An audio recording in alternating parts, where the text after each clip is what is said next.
What if the most brilliant deception in modern warfare wasn't won on the battlefield, but in the minds of enemy spies who believed they had infiltrated every corner of Allied command? In the spring of 1944, German intelligence stood at the pinnacle of what they thought was total awareness, with networks spanning from London to Washington, intercepting messages, recruiting informants, and analyzing every piece of military movement across the English Channel. The Abwehr, Germany's military intelligence service led by Admiral Wilhelm Canaris, and the rival SD under Heinrich Himmler had convinced Adolf Hitler himself that they knew exactly where and when the Allied invasion would strike. They had charts, they had agents, they had broken codes, and they had absolute confidence. Yet on June 6, 1944, when American General Dwight D. Eisenhower launched Operation Overlord, the Germans were caught completely off guard, their forces positioned in entirely the wrong locations, their reserves held back by false beliefs, and their Führer asleep in his bedroom at the Berghof, while the fate of Europe hung in the balance. This wasn't mere luck or German incompetence. This was the result of the most sophisticated intelligence operation in history, one that turned Germany's greatest strength into its fatal weakness. The story of why German intelligence couldn't predict Eisenhower's next move is the story of how certainty became the deadliest illusion of World War II, and how a carefully constructed web of lies convinced an entire military apparatus to defend a coastline where no invasion would ever come. If you're fascinated by how one man's strategic genius changed the course of history, make sure you subscribe to this channel right now so you never miss another story like this one. Hit that like button to help others discover how intelligence and deception shaped the modern world, and share this video with anyone who needs to understand that wars are won as much in the shadows as on the front lines. After you've finished watching, leave a comment telling me which part of this operation surprised you most, because I guarantee there are details in this story that even history enthusiasts have never heard before. The machinery of German intelligence in early 1944 was vast, well-funded, and deeply embedded in every theater of the war, operating with a thoroughness that had brought them stunning successes in the years prior. The Abwehr had scored major victories, correctly predicting the Allied invasion of North Africa in 1942, identifying Soviet military buildups on the Eastern Front, and running double agents across neutral countries throughout Europe. Their cryptanalysis teams had broken several Allied codes, their photographic reconnaissance units flew regular missions over England, and their human intelligence network claimed hundreds of active agents operating in Britain alone. Admiral Canaris, despite his personal misgivings about Hitler's regime, ran an organization that Hitler trusted implicitly for strategic assessments. Simultaneously, the SD, under the ruthless leadership of Ernst Kaltenbrunner, operated its own intelligence networks, creating a competitive environment where both agencies raced to provide the Führer with actionable intelligence that would secure their political standing.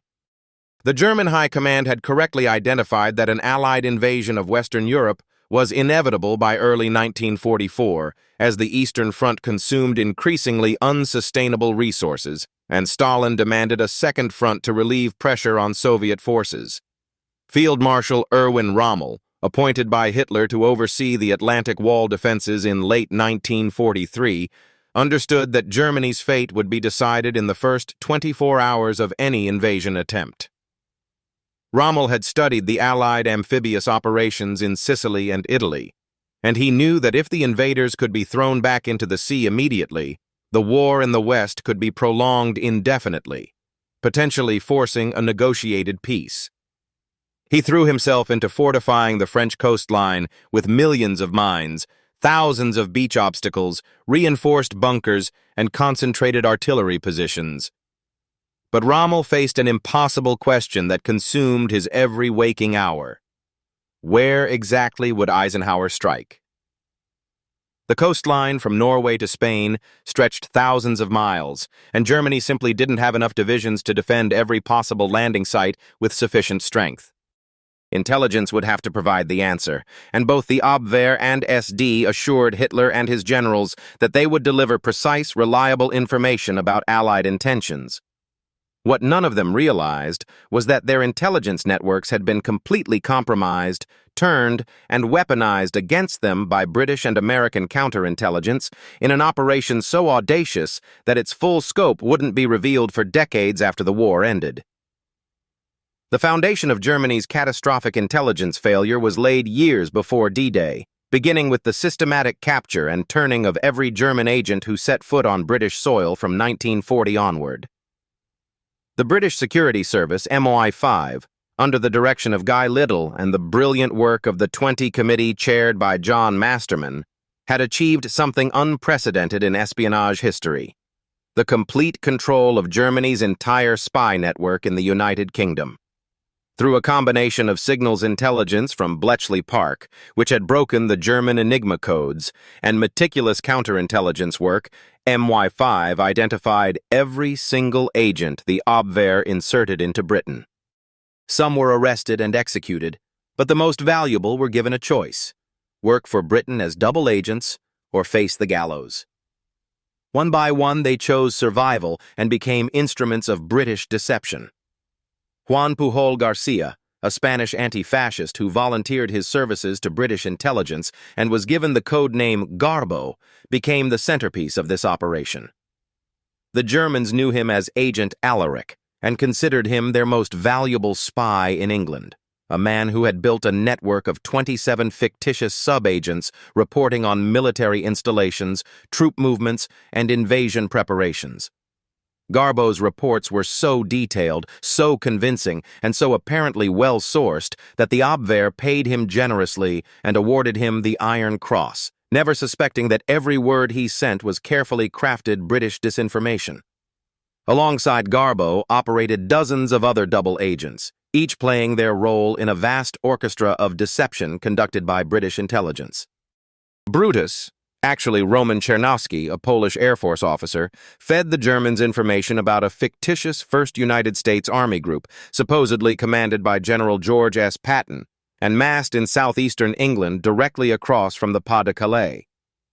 Tricycle, the Yugoslav playboy Dusan Popov, operated in Lisbon and London, providing reports that corroborated Garbo's intelligence through apparently independent channels. Tate, Wolf Schmidt, a German agent captured in 1940 and successfully transmitted radio messages that added credible technical details about military units and equipment. The genius of the 20 Committee's operation was that they didn't simply feed the Germans false information. They created an entire alternative reality, a complete and internally consistent picture of Allied forces, intentions, and capabilities that the Germans could verify through multiple independent sources. When photographic reconnaissance showed military encampments in Kent and Sussex, German analysts saw exactly what the double agents had reported, never realizing that they were looking at inflatable tanks, plywood landing craft, and empty tents arranged to create the illusion of massive formations. When German radio intercept stations picked up the signal traffic of entire divisions, they were hearing carefully scripted transmissions from a handful of operators simulating the communications of hundreds of thousands of soldiers who didn't exist. The operation, codenamed Fortitude, became the largest and most successful deception campaign in military history, and its target was the mind of every German intelligence officer who believed they were seeing the truth. By March 1944, as Eisenhower finalized his plans for the Normandy invasion, German intelligence had constructed what they believed was an airtight case for an Allied landing at the Pas de Calais, the narrowest point of the English Channel. Every piece of evidence pointed in that direction. The concentration of Patton's army group in southeastern England, the increased bombing of Calais fortifications, the reports from multiple agents about invasion preparations in Kent, the logical military advantage of the shortest sea crossing, and the proximity to the German heartland for a rapid advance into the Ruhr industrial region.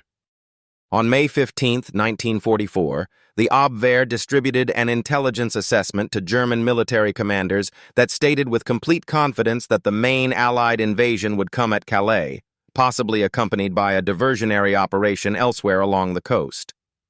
Rommel, trusting this intelligence despite his own strategic instincts, positioned the strongest German divisions, including the 15th Army, along the Pas de Calais, while leaving the Normandy beaches relatively lightly defended by second-rate units composed largely of Eastern European conscripts and overage German soldiers. Hitler, receiving confirming reports from both the Abwehr and the SD, reinforced this defensive posture, even though he occasionally expressed intuitive concerns about Normandy. The Führer's instincts were overruled by what appeared to be overwhelming intelligence consensus. At exactly the midpoint of this story, it's crucial to pause and recognize how the mechanics of deception had created a closed information loop, where every German attempt to verify intelligence only strengthened the false narrative they'd been fed. Right now, at this critical moment in understanding how psychological warfare can reshape reality itself, I want you to subscribe to this channel if you haven't already, because we're exploring the hidden mechanisms that determined the outcome of history's greatest conflicts. Smash that like button to support content that goes beyond surface-level history into the intelligence operations that actually decided who won and who lost. Share this video with someone who loves World War II history or anyone fascinated by strategy and deception, because these lessons about confirmation bias and intelligence failure remain profoundly relevant today. And I'm genuinely curious what comment you'll leave. Will it be about Garbo's fictional spy network, the scale of the physical deception in England, or something else entirely that you didn't know before?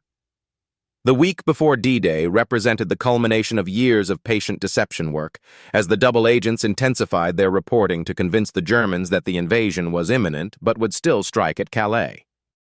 Garbo sent a series of urgent messages describing the final preparations of Patton's army group, the movement of landing craft to southeastern ports, and the high state of readiness among troops in Kent.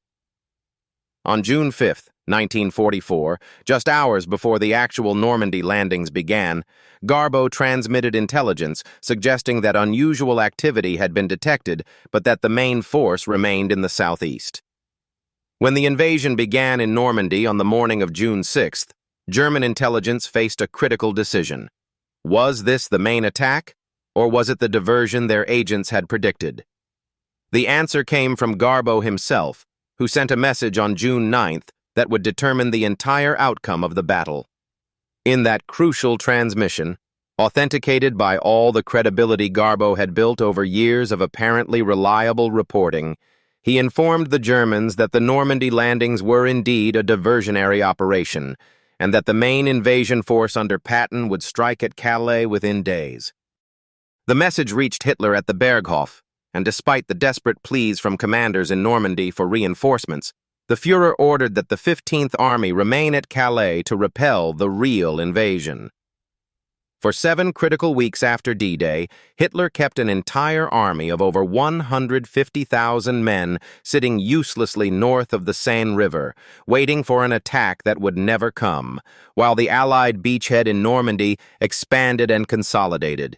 Field Marshal Gerd von Rundstedt, the overall commander in the West, wanted to rush the powerful panzer divisions stationed near Paris to Normandy immediately, but Hitler forbade it, citing intelligence reports that confirmed Patton's army group was about to launch the main operation. The intelligence seemed irrefutable. Radio traffic continued from southeastern England. Reconnaissance photos showed the encampments still in place, and multiple agents independently confirmed that Patton's forces were ready to sail. What the Germans never discovered until long after the war was that even after the Normandy invasion began, British intelligence continued to operate the entire fortitude deception, maintaining the illusion of a second, larger invasion force that existed only in the reports of double agents and the carefully maintained facade of fake military installations. The psychological grip of this deception was so strong that even when contradictory evidence appeared, German intelligence officers explained it away rather than questioning the fundamental accuracy of their sources. The catastrophic consequences of this intelligence failure became fully apparent by late June 1944, as Allied forces broke out from the Normandy beachhead and began their advance across France. Rommel, who had correctly predicted that the first 24 hours would be decisive, found himself without the reserves he desperately needed because Hitler had been convinced by intelligence reports to hold them back for the Calais invasion. On July 17, 1944, Rommel was severely wounded when British aircraft strafed his staff car in Normandy, removing from the battlefield the one German commander who might have organized an effective defense. 3 days later, on July 20th, a group of German officers attempted to assassinate Hitler in the failed Operation Valkyrie, motivated in part by the catastrophic military situation that the intelligence failures had created. Admiral Canaris, whose Abwehr had been so thoroughly penetrated and manipulated, fell under suspicion for his connections to the resistance, and by February 1945, he would be arrested and eventually executed at Flossenburg concentration camp in April 1945, just weeks before Germany's surrender. The entire German intelligence apparatus was purged and reorganized, but by then it was far too late to recover from the strategic disaster. By August 1944, Paris was liberated, and the Allies were racing toward Germany's borders with minimal resistance because the forces that should have stopped them had been positioned to defend against a phantom army that never existed. The deeper lessons of why German intelligence couldn't predict Eisenhower's next move extend far beyond the specific tactics of World War II and touch on fundamental questions about how institutions process information and how confirmation bias can create catastrophic blind spots. The Germans failed not because they lacked intelligence-gathering capabilities, but because they believed too completely in the information their systems produced and never seriously questioned whether those systems themselves had been compromised. Every intelligence service has standard procedures for validating sources, cross-referencing reports, and testing the reliability of informants, and the Abwehr followed all these protocols meticulously. The problem was that British counterintelligence had penetrated so completely that all the validation mechanisms simply confirmed the deception. When Garbo's reports were checked against Brutus's intelligence, they matched perfectly because both were coordinated by the same British controllers. When reconnaissance photos were examined, they showed exactly what the agents reported because the physical deceptions had been designed to create that match. When radio intercepts were analyzed, they revealed the communications of Patton's army group because those signals were being transmitted deliberately for German listeners. The Germans had created what modern intelligence analysts would call a self-licking ice cream cone, a system that validated itself through circular reasoning, and once caught inside that loop, there was no escape. Eisenhower himself understood the magnitude of what had been achieved through the intelligence deception operation, and in the years after the war, he repeatedly credited Fortitude and the double-agent network with saving thousands of Allied lives and shortening the war in Europe by months, if not years. The statistics bear this out starkly. Allied casualties on D-Day, while significant, were far lower than the worst-case scenarios Eisenhower had prepared for, largely because German reserves arrived too late and in insufficient numbers to push the invaders back into the sea. The beaches that could have been killing fields became launching points for liberation because the defenders were undermanned, undersupplied, and waiting for orders from a high command that believed the real battle was yet to come elsewhere. Churchill himself noted that, "In wartime, truth is so precious that she should always be attended by a bodyguard of lies." And nowhere was this principle more brilliantly applied than in the deception that convinced Hitler to keep his strongest forces away from the actual invasion site. The irony is that Hitler occasionally voiced suspicions about Normandy based on his own strategic intuition, but he was talked out of these instincts by intelligence professionals who assured him the evidence was overwhelming. In the end, the Führer trusted the system more than his own judgment, a decision that cost Germany any chance of throwing back the invasion. The legacy of this intelligence failure resonates through military and intelligence doctrine to this day, studied in every major war college and intelligence academy as the definitive case study in how an adversary's information environment can be completely controlled and manipulated. Modern intelligence professionals are trained to recognize the signs of deception operations to maintain skepticism about sources that seem too good to be true, and to actively test their assumptions by seeking disconfirming evidence rather than merely corroborating what they already believe. The term Garbo problem has entered intelligence vocabulary as shorthand for the danger of trusting a source simply because they've been right in the past, without considering whether they might be controlled opposition. The National Security Agency and its counterparts in other nations maintain entire departments dedicated to counterintelligence, specifically to prevent the kind of wholesale network penetration that the British achieved against the Obver.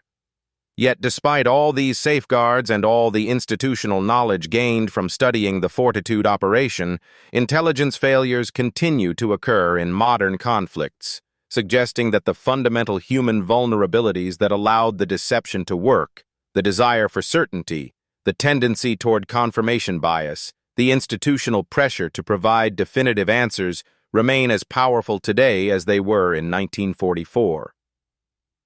As we reach the end of this story, the question that opened our exploration finds its answer not in any single mistake or oversight, but in the systematic exploitation of trust, professionalism, and the very competence of the German intelligence services. German intelligence couldn't predict Eisenhower's next move because every source they trusted, every method they employed, and every validation technique they used had been turned against them in an operation of such scope and sophistication that they never even suspected it existed. The spies they thought were their greatest assets were actually their most dangerous enemies. The intelligence they believed was their strategic advantage was actually the weapon that ensured their defeat. And the certainty they felt about Allied intentions was the very thing that made them vulnerable to the reality of what actually happened on the beaches of Normandy on June 6, 1944. History remembers Eisenhower for his military leadership and strategic vision, but perhaps his greatest achievement was recognizing the value of the intelligence and deception apparatus that his British allies had built and integrating it fully into the operational planning for the invasion. Before you go, I need you to do 3 things. Subscribe to this channel so you're always informed about the untold stories that shaped our world. Hit that like button to make sure YouTube recommends this content to others who need to understand how intelligence operations determine the fate of nations, and share this video with someone who thinks they know everything about World War II, but probably hasn't heard the full story of the greatest deception ever pulled off. Most importantly, leave a comment right now telling me which single detail from this entire operation you found most remarkable, or which aspect of the intelligence failure surprised you most, because your engagement helps me understand what stories to tell next, and keeps this community of history enthusiasts growing stronger every single day.